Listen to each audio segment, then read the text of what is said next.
Hello, and as you can tell from the title of this video, today I'm going to be talking about my Jordan Peterson phase, and more importantly, what it was like for me over the last 2 years, diving into the more intellectual side of the internet. So yeah, let me just dive right in. For a large part of my years as a Christian, I was very involved in the experiential and relational aspect of Christianity.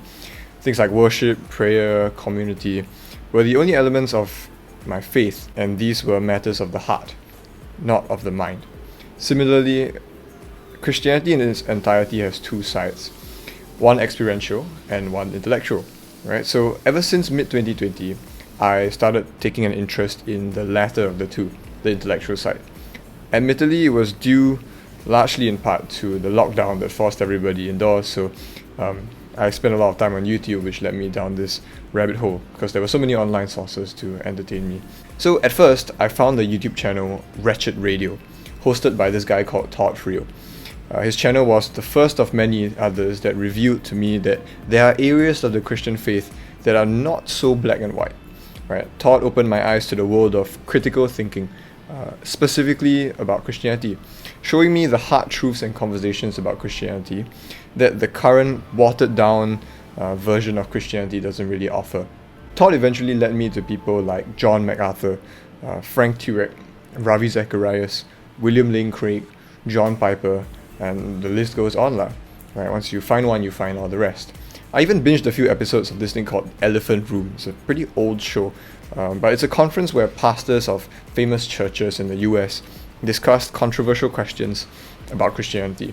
Right, so that adventure introduced me to the critique of mega churches like Hillsong, Bethel, Elevation Church, which in turn led me to discover certain famous or infamous preachers like Kenneth Copeland, Bill Johnson, Carl Lentz, Stephen Furtick, and Joel Osteen. Right, and then within a matter of 2 months, I was very, very deep into this hole. The endless string of topics and questions kept me occupied throughout circuit breaker because I had so much time during the pandemic, and I was to some extent hooked onto seeking out the truth, essentially, because I realized, hey, there are parts of Christianity that I shouldn't delve into or are wrong. This hunger of mine eventually led me to venture out beyond the walls of Christianity after I covered quite a decent amount, right, and into the world of other religions, atheism, philosophy, and politics. After exploring arguments within Christianity, I explored arguments against Christianity as a whole. Primarily from the atheist camp, right? Because those are the ones that attack Christianity the most. I found rival thinkers like the late Christopher Hitchens, Richard Dawkins, Sam Harris, and others. They presented me with a multitude of critiques of my own faith, right? So you can see like there's division within the church, and then there's opposition outside the church, right? Though none of them managed to convert me out of Christianity, I owe them a debt of gratitude because they helped me to seal the cracks in my knowledge of the faith, right? And strengthen my understanding of my faith. Interestingly, it was around this time that I also discovered the group known as the Intellectual Dark Web. The Intellectual Dark Web.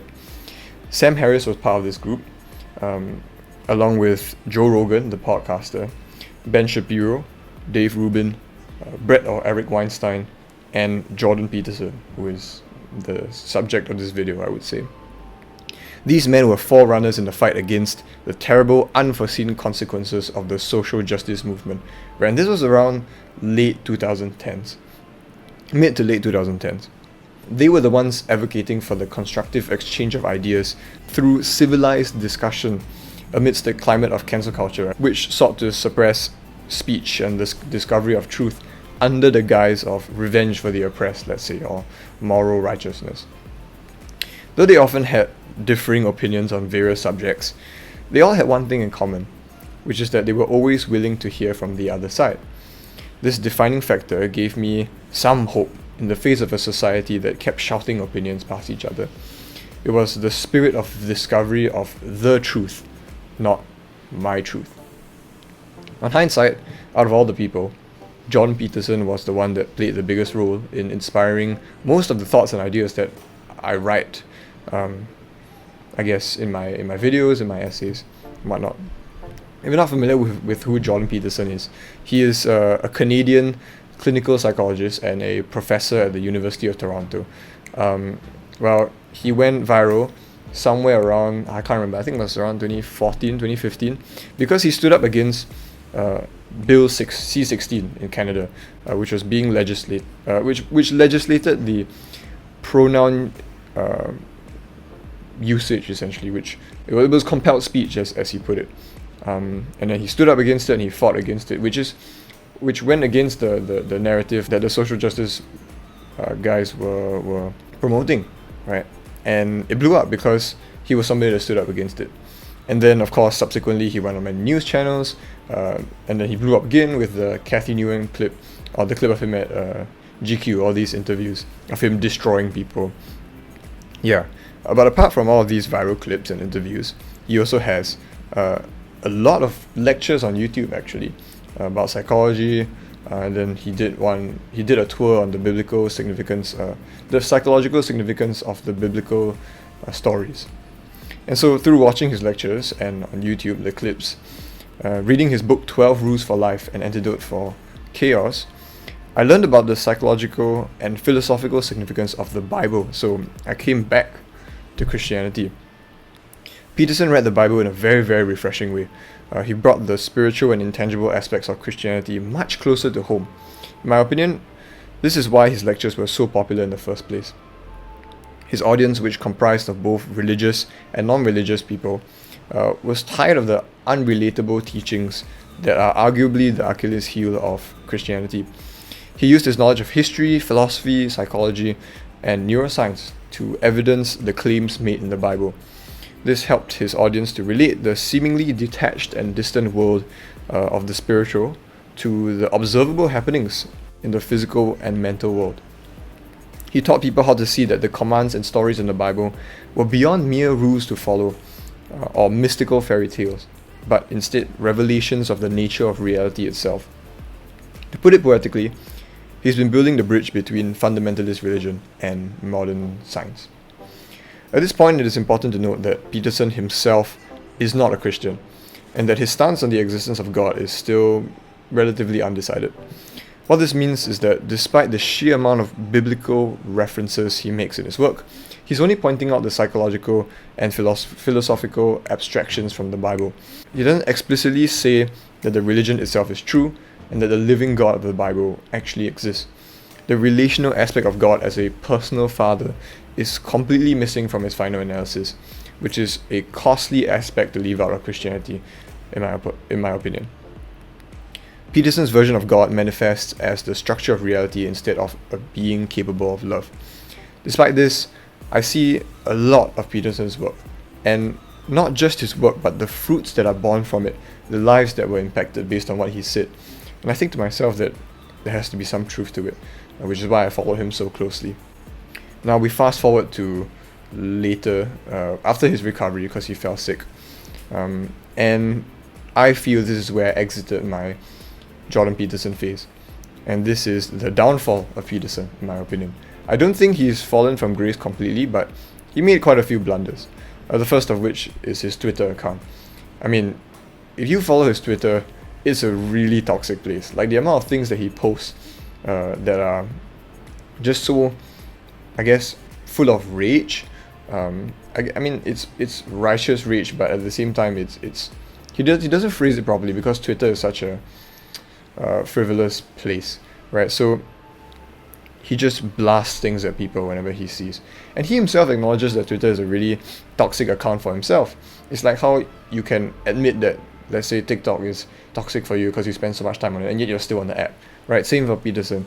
Twitter is a toxic place for him, but it brings out the worst of him, and it led him to make quite a few mistakes publicly and got him cancelled quite a few times, notably with the Elliot Page one and the one with the sports model. So the second thing that I feel like he didn't really do properly is that he became over-serialized. So recently he joined the Daily Wire, which meant that he has better content in terms of its quality. There's better funding, so the cameras are better, but I feel like they are milking him a bit too much. So now, because he's such a prominent figure that when you put more and more videos out of him. Now he's covering areas that he's not really familiar with, right? And the whole thing about Peterson is that he's very, very precise in what he says, very careful with what he says, so it's very hard to break him or cancel him. But now that they're producing more quantity, I feel like he's delving into areas that he's not very familiar with, going outside the realms that he's comfortable in, and then making a lot of mistakes in the process.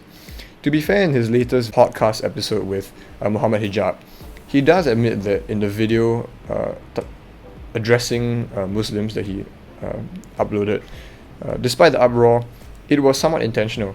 He knew that he wasn't talking about things that he was very well versed in, and his plan, let's say, was to, well, do it badly so that it would cause more conversation. I mean, after he said it, I was like, okay, fair enough.